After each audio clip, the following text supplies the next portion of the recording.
बता दें कि मुकेश सहनी बीते दिनों दिल्ली भी रवाना हुए थे।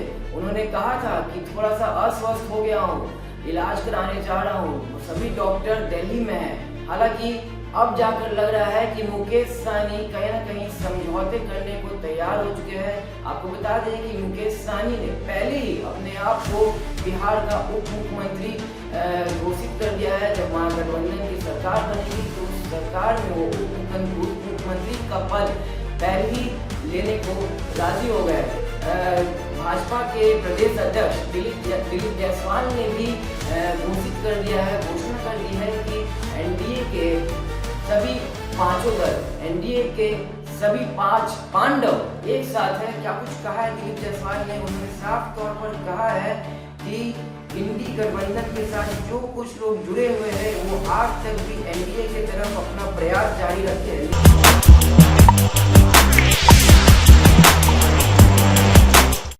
नमस्कार, मेरा नाम अक्षयदीप है और आप वॉइस ऑफ देख रहे हैं। देखिए, विकासशील इंसान पार्टी के राष्ट्रीय अध्यक्ष मुकेश सहनी की मुश्किलें बढ़ गई है।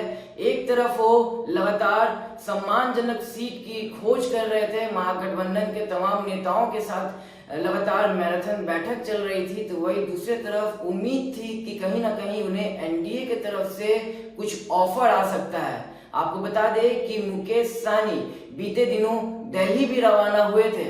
उन्होंने कहा था कि थोड़ा सा अस्वस्थ हो गया हूँ, इलाज कराने जा रहा हूँ, सभी डॉक्टर दिल्ली में हैं। हालांकि अब जाकर लग रहा है कि मुकेश सहनी कहीं ना कहीं समझौते करने को तैयार हो चुके हैं। आपको बता दें कि मुकेश सहनी ने पहले ही अपने आप को बिहार का उप मुख्यमंत्री घोषित कर दिया है। जब महागठबंधन की सरकार बनेगी तो उस सरकार में वो उप मुख्यमंत्री का पद पहले ही लेने को राजी हो गए। हालांकि पहले मुकेश सहनी ने कहा था कि वो 60 सीट पे चुनाव लड़ना चाहते हैं, फिर वो सीधा आधे सीट पे आ गए कि 30 सीट तो कम से कम जरूर उन्हें मिलेगी, पर अब कहीं ना कहीं कम से कम सीट उन्हें मिलते हुए दिख रहा है। महागठबंधन में सूत्रों के हवाले से खबर आ रही है कि मुकेश सहनी को 10 या 12 सीटें मिल सकती है। आपको याद दिला दे कि 2020 की वो तस्वीर आप सभी को याद होगा, जब पटना के होटल में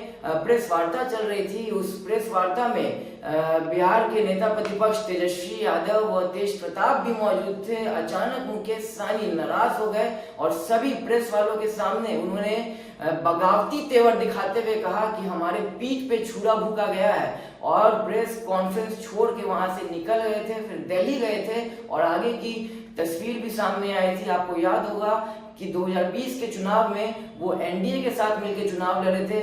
एनडीए ने उन्हें 11 सीट दी थी लड़ने के लिए, जिसमें से मुकेश सहनी की पार्टी 5 सीटों पर विजयी हुए थे, 5 विधायक बने थे उनके पार्टी की तरफ से। हालांकि 5 में से 4 विधायक बाद में भाजपा में शामिल हो गए और मुकेश सहनी अकेले ही रह गए।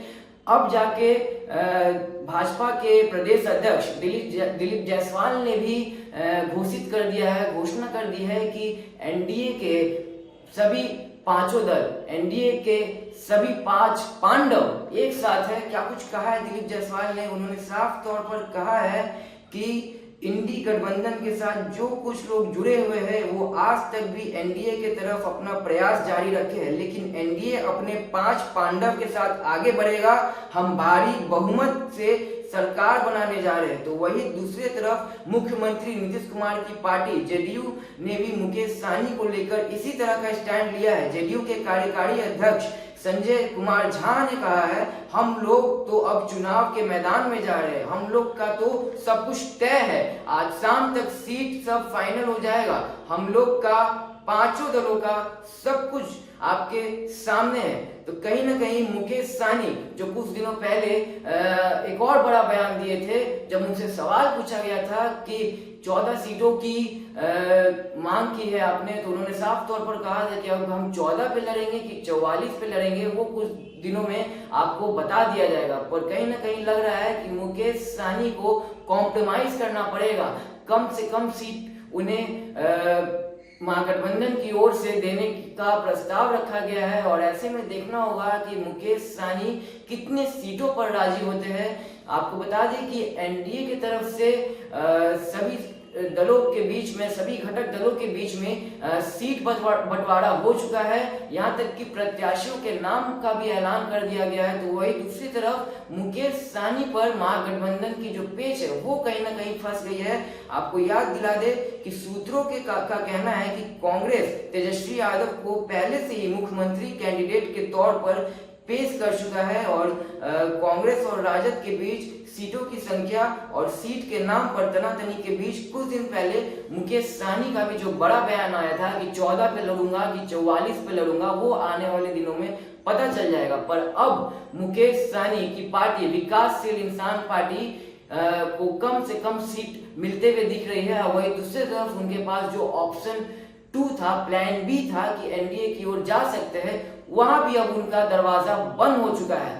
आगे की क्या कुछ तस्वीरें निकलकर सामने आएगी, आपको वॉइस अप के माध्यम से साझा करेंगे। तमाम खबरों के लिए हमारे चैनल के साथ बने रहे, हमारे चैनल को सब्सक्राइब कर ले, फेसबुक पेज फॉलो करें। मेरा नाम अक्षयदीप है, धन्यवाद।